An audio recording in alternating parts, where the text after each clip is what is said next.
Welcome to the Green Room, where we feature local talent in Greene County. I'm your host, Emile Khoury, with this week's guest, Grandmaster Beluschak. John, thanks for coming out. We appreciate having you here. Thank you. All right, now, first of all, I'm just going to jump right into the question. I've been involved with karate a little bit, and you're involved with Judo, Hapkido, but what's with the gold belts? I mean, I know like there's purple, blue, and black, and brown, but gold? Actually, my instructor, Dojin Jihanjae, who is the founder of Hapkido, as he's getting older and ready to kind of retire a little bit, he promoted some of his top grandmasters around the world and actually awarded them a gold belt. Wow. And it was actually inspired. He played in the movie Game of Death with Bruce Lee. Wow. And in the movie, Dojin Jihanjae wore a gold belt. And I guess he thought the idea was kind of cool as he's kind of winding his career down. He picked his top grandmasters from around the world and honored them with the gold belt. And actually, Bruce Lee had him wear a gold belt because he was very impressed with his martial arts skill and thought he needed something higher than a black belt to wear. Wow, and he chose you as one of the grandmasters to have the gold belt. Yes. Wow, I feel you're like in the club, the gold belt club, you know? Well, actually, one of my children's students thought I got demoted to yellow belt. So, but I said, no, it's gold. It's not yellow. It's gold. Because yellow is it's the first belt after white belt. Oh, and he thought I got demoted, and I said, no, it's gold. It's not yellow. Oh, yeah, you're good. No demotions over here. So, all right, so yeah, you've been active with martial arts since 1962. Correct. A long time ago. You've been teaching for 36 years, yes, correct? Yes. All right, so what age did you start yourself? I was actually 4 years old when I started. Wow. And what's the youngest kids you experience now teaching?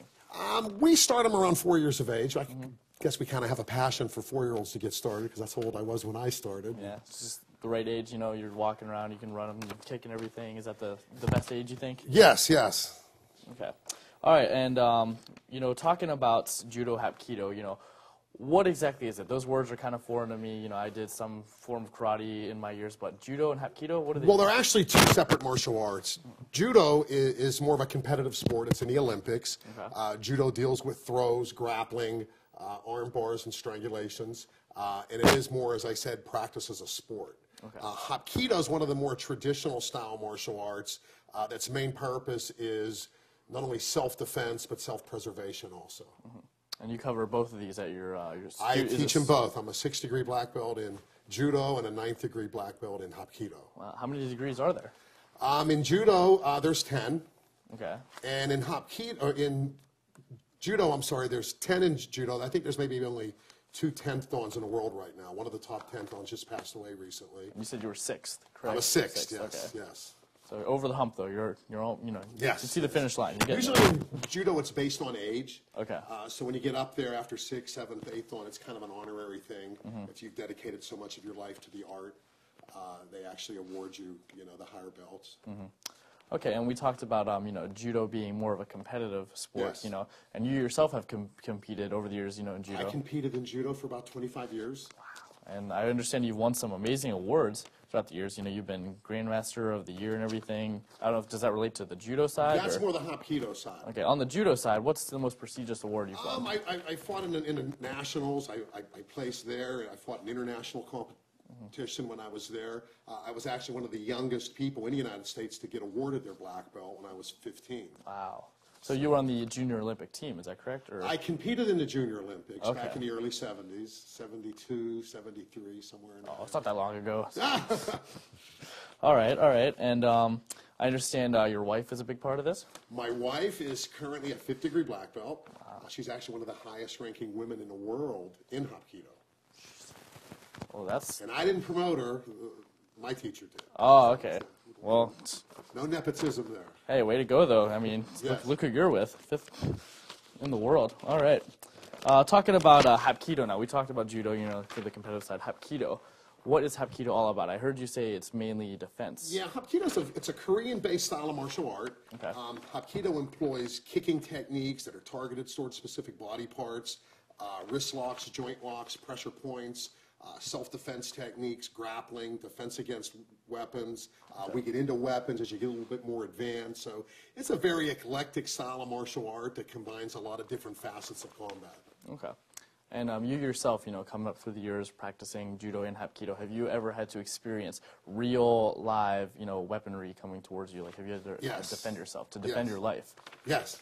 Can you take us into that situation? Well, just growing up, I kind of grew up in a tough town, and there was numerous incidents where you had to protect yourself and assert some authority and whatnot. And having a martial arts school at a young age, I from time to time had people come through the front door and wanted to challenge you and things like that. So. Just like that, just walk right in. Yeah. Wow. Well, I'm sure you put them in their place, huh? Most of them signed up as students. Oh yeah. True story. Yes. Good. Converting the bad, to the good, right? Right. That's good. All right, and when I mentioned they're putting them in their place, you're not only very skilled at this, but you got some muscle to you. I would be afraid to find you on the streets and mess with you. So workout programs.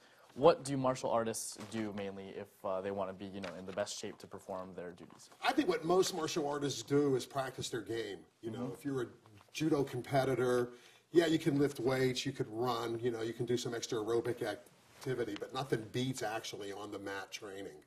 If you're a Hapkido guy, the same thing, staying sharp with your technique, working out with your kicks, practicing your reflex drills with self-defense partners, on the mat training is probably about the best. So would you say that as far as martial arts goes, having that focus and the technique is definitely more important than muscle mass when you're fighting? Absolutely. In fact, most Hapkido masters are very small. My Hapkido master probably weighs maybe 170 pounds. He's probably about 5'3". Wow. So he's not really... but he's got the form, he's got the technique. He's got the technique, and he knows how to use it. Yes? Oof. Another guy I wouldn't want to meet on the streets. All right.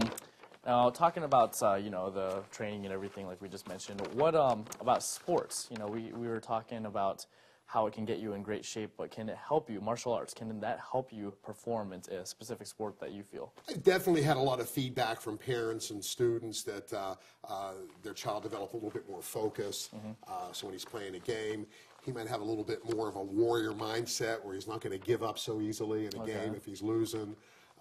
And I think just overall your breathing is a big part of Hapkido training, and I've had many students that tell me how a lot of those things have helped them practice with their baseball, football, basketball. That's really helped. Building the lung strength from martial arts? Just knowing how to breathe. We teach them Hapkido to breathe through your nose. Okay. Most people breathe out of their mouth, and it tends to tire you and weaken you, where we teach you how to keep your mouth closed and inhale and exhale through your nose. Oh, okay. And I think that balance has a key part. What do you think about, the balance side of things? Well, I'm still clumsy when it comes to certain things like that. But, I do think you're balanced a lot with things like that, yes. And that core strength, I don't know, I remember when I did a little bit of martial arts, gained, not sure, only the balance, absolutely, but the core strength. Absolutely. Okay.